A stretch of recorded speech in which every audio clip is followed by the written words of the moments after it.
அல்லாஹ் எதை நமக்கு அளந்திருக்கிறானோ அல்ஹம்துலில்லாஹ் போதும் என்ற மனமே பொன் செய்யும் மருந்து நான் தமிழ்ல இல்லையா. இன்னைக்கு அதுதான் நம்மள்ட்ட இல்ல. இருக்கு, வேணும் வேணும் வேணும். எப்ப வரையும் வேணும்? மௌத்த சந்திக்கிற வரையும், இஸ்ராயில பார்க்கிற வரையும் வேணும், அந்த நிமிஷம் வரையும் வேணும். அன்பர்களே, எது கிடைக்கிறதோ அது குறைவோ அதிகமோ அல்ஹம்துலில்லாஹ் என்று சொல்ல பழக வேண்டும். அப்படியான பழக்கம் இருக்கிறது. நீங்கள் சொல்லும் வார்த்தை அது அல்லாஹ்விற்கு பிடித்து போனால் அல்லாஹ் அதிலே பரக்கத் செய்து விடுவான்.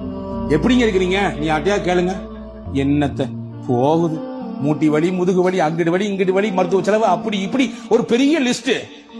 நல்லா இருக்கிறன்றதுக்கு நிறைய பாயிண்ட்ஸ் இருக்கும். அதை நம்மள பல பேர் சொல்றதே இல்ல.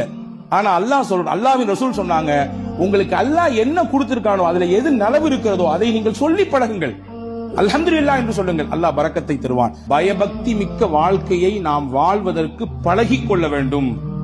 தக்வா மிக்க வாழ்க்கையை நம்முடைய தொழிலில், நாம் சந்திக்கும் நபர்களில், நாம் பேசும் பேச்சில், நாம் பார்க்கும் பார்வையில், நாம் நடக்கும் நடையில், உடையில், பாவனையில், அனைத்திலும் அல்லாஹ் ஒருத்தன் நம்மளை பார்த்துக்கிட்டு இருக்கான் சிந்தனையில வாழணும்.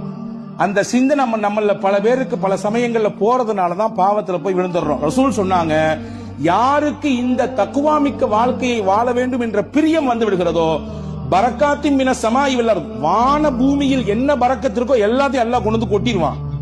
வான பூமியில் என்னென்ன பரக்கத்துகள் எல்லாம் உண்டோ மொத்தத்தையும் கொண்டு வந்து அவர்களின் காலுக்கு கீழே கொட்டி விடுவான் என்று பெருமானார் ஸல்லல்லாஹு அலைஹி வஸல்லம் அல்லாஹ் சொன்னான்.